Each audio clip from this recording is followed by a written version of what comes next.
আসসালামু আলাইকুম রহমতুল্লাহি বরকাত। আল্লাহ রসুলকে ভালোবাসা ইমানের দাবি।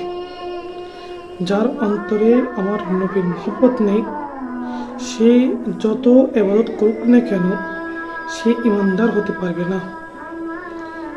এই সম্পর্কে একটা হাদিসে এসেছে, হযরত আনাস রাদিয়াল্লাহু তাআলা থেকে বর্ণিত, তিনি বলেন, রাসূলুল্লাহ সাল্লাল্লাহু আলাইহি ওয়াসাল্লাম ইরশাদ করেছেন, লা ইউমিনু আহাদুকুম হাত্তা আকুনা হাব্বা ইলাইহি মিন ওয়ালিদিহি ওয়া ওয়ালিদিহি ওয়ান নাসি আজমাইন। আল্লাহ রাসূল বলেছেন, তোমাদের মধ্যে কেউ ততক্ষণ পর্যন্ত ইমানদার হতে পারবে না যতক্ষণ না সে আমাকে অধিক ভালোবাসবে। তাহলে এই হাদিসটা আমরা বুঝতে পারি, আমরা যত ইবাদত করি না কেন, যদি আমাদের অন্তরের মধ্যে বিন্দু পরিমাণ যদি নবীর মহব্বত না থাকে, তাহলে আমরা ইমানদার হতে পারবো না।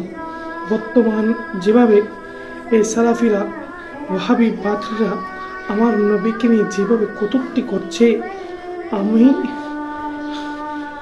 তাদের এগুলোর দ্বারা বোঝা যাচ্ছে তাদের অন্তরে আমাদের নবীজির মহব্বত নাই।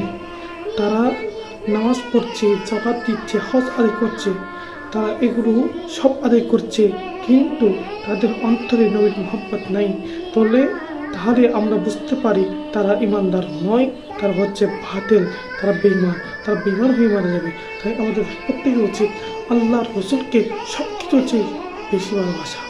আসসালামু আলাইকুম ওয়া রাহমাতুল্লাহি ওয়া বারাকাতুহু।